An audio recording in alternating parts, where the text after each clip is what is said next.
A few nights ago, I watched a movie, yes, and I am going to review that movie right now. And by review, I mean give my half assed opinion on it. And I'm not really going to sit there and make these big reviews like I have previously on my channel. I've done some reviews of some Black Mirror episodes. Shit, I've even done a review of the Barbie movie. Honestly, I get a lot of inspiration from Madvacid. He's a very good YouTuber that does a lot of spectacular reviews of films. He is a very good YouTuber. I really recommend going and watching some Madvacid when you're done with this. But I really wanted to talk about Good Burger. Since I had a little video talking about FNAF, I thought I would make a little video talking about Good Burger 2. I had a very fun time watching Good Burger 2. Unfortunately, of course, since it's a film made for kids, I didn't exactly enjoy it as if it was a masterpiece. I did end up falling asleep closer to the end of the film. It was fairly predictable, but it was executed very well, in my opinion. Now, of course, when we get into these videos here, we will be discussing spoilers. So, going forward, let's get into some spoilers. Good Burger 2 starts off with the main character, Debts. He's in trouble with his finances and gets immediately evicted from a property that he has his business on somehow, which we don't see him stress about in the beginning of the film, which is fine, I guess. You know, it's a kid's show. Let's not go too far into it because Good Burger is actually so fucking crazy. It's hard to make sense out of a lot of it. So Debts ends up going back to Good Burger to meet back up with Ed, who is still an employee there at Good Burger. You actually end up finding out that Ed has a family, which is insane because he has a shit ton of kids and they all work for him at Good Burger, basically. His whole house is just Good Burger. It's kind of funny.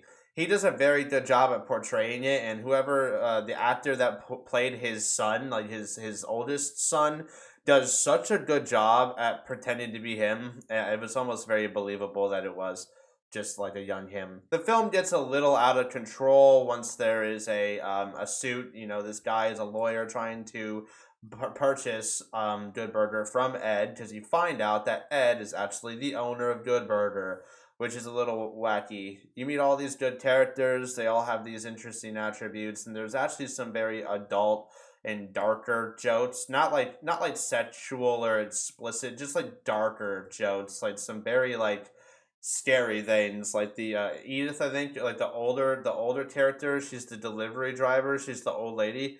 Yeah, there's a few very not decrepit.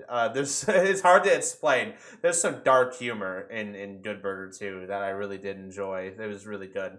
So in order to make more money, Ed gets convinced by Debts to sell Good Burger for like a franchise thing, thinking that they were all going to keep their jobs. And you find out that the lawyer is actually working for the sister of the guy from the first movie who ran Mondo Burger. So there's this fucking like lifelong revenge plot that and I don't know how I felt about that. You could have just brought in like a new villain and it would have been fine. You could have just brought a new villain in that wasn't the sister of the dude from Mondo Burger, because why not just make it the dude from Mondo Burger? Or I think it just make it something different, in my opinion. And as soon as the main villain is revealed, you pretty much find out that she's gonna be stupid throughout the entire goddamn movie. It was a nightmare. It was a goddamn nightmare of a villain. Every single time I saw her, the second that they revealed her as a character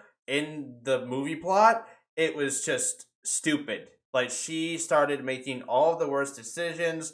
Everything was based off of being egotistical. I mean, she literally blew up their car and planned to kill them. So they put them in a self-driving car and tried to like crash the vehicle, but they just kind of jumped in the front seat and started fighting with the self-driving car for control over the vehicle.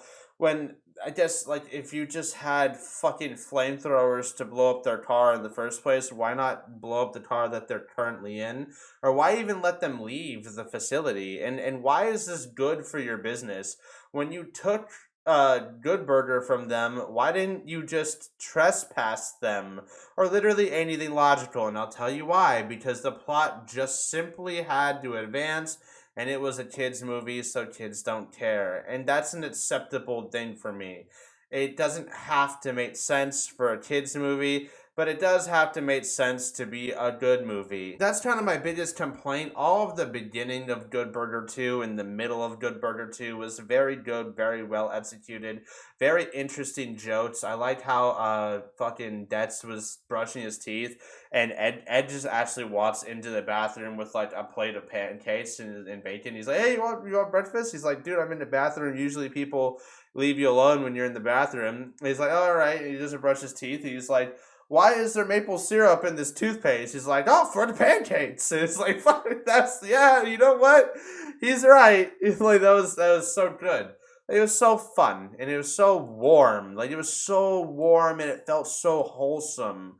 Like, that's just really the genuine effect of what Good Burger did. But of course, they had to make the bad guy stupid, and it just kind of feels bad when it's like the sister of the original guy and you try to give it like this little bit of backstory and there's like a motive. Like the motive is like, are you that fucking mad? Like, you could have just dropped it. It's been years. It's been like decades. Why the fuck would she be mad about this and keep continuing and then ruin her own life and just start making blatant decisions to lose against Ed? And like, she could have just walked away with the W when she acquired Good Burger from them and then trespassed them and then didn't have to actually try to murder them. Because what's the point? You could have just got rid of them. You didn't have to try to fucking murder them. And they didn't even go to the police. Like, they didn't even go to the cops or like anything. Like, they were actually actively in danger for like a little bit. They were she tried to kill them, and they lost a lot of logic to the end. And you know, they replaced they did this thing where they replaced Ed with these Ed bots, like these animatronics. They're like robot Eds, so they're replacing the workers, which I guess is kind of like a parallel to how we view society today in a way. I think that's kind of interesting. But at the same time, it's only there as a plot device, so that way you can have Ed replace one of the Ed bots and pretend that he is an Ed bot when she's trying to order. That's kind of funny in a way. Like, they actually did a pretty good job portraying it, because it actually really does look like him, and it also really does look like a robot. Like, it actually is just like a robot, but it's super Ed. It really is just like, looks like Ed. So anyway, overall, like, for a kids movie, I'm gonna give this movie like a 9 out of 10. For the antagonist being garbage, I would give it a 10 out of 10. I don't think that Jillian Bell was a bad in her role.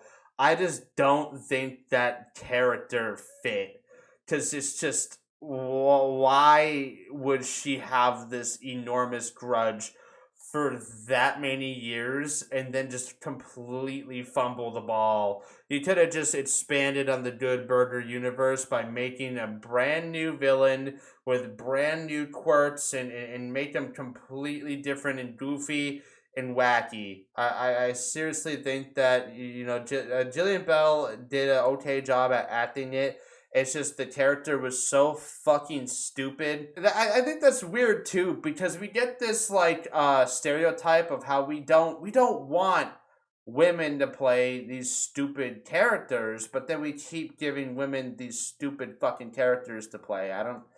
I just I think it's a writer's problem, in my opinion. We've had a lot of writing issues in the past in the movie industry.